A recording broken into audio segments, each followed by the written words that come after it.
Hey, if you remember from my story when I was saying like let's read the word together, let's dive into it, let's just grow and be strengthened in God because that's what God put us on this earth to do, getting back to the Father, we're getting close and to learn more about him through his word. So I'm going to tell you what the Lord spoke to me about because I always wondered. I was like, okay, so what is earth in Hebrew? So I was going into my word and the Lord revealed to me what it was in Hebrew. The words that are in Hebrew for earth is ha-aretz, which means the aretz, earth. And only that you have Adamah, which means red, reddish, brown, which is the clay that is found in the region. And the word that really stuck out to me was the name Adam, because Adam was the first man, the first human created in God's image. And it says also in 2:7 that man was created from the dust of the ground. And it says also in Isaiah 64:8, Jeremiah 18:6, and Romans 9:20-21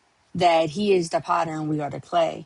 And I started to get into it. I was like, okay, God, what are you trying to speak to me about? Let's see. Before you get to Genesis 2:7, you notice that like God has everything. He has the plants, he has the herbs, and he was like, okay, now I need a tiller. He was giving man purpose. He is giving things that was good in his sight, not only to God, but also good for us.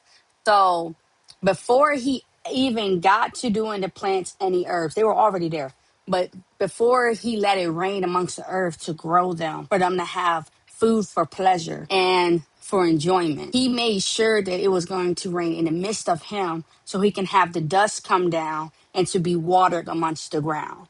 And not only that, because he did it like that, if you think about it, I don't know if anybody has noticed it, but when it is raining, you start to feel a breeze. So I started thinking in my head, I was like, what is dust? From my research, dust is formed through a process of natural accumulation, mixing, and decomposition. The composition of dust is by tiny pieces of rock, sand, and clay. And if you harvest clay, keep in mind you're going to have debris like rocks and sand. And it's accumulated by wind and rain drifting right on top of the ground.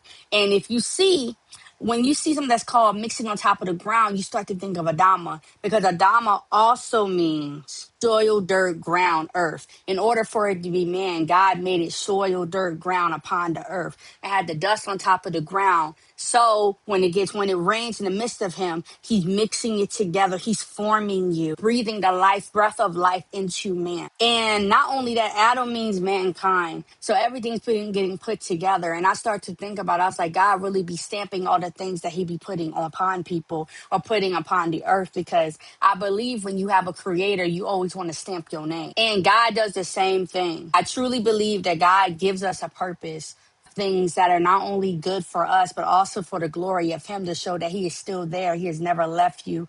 He will always be there, will never leave you nor forsake you.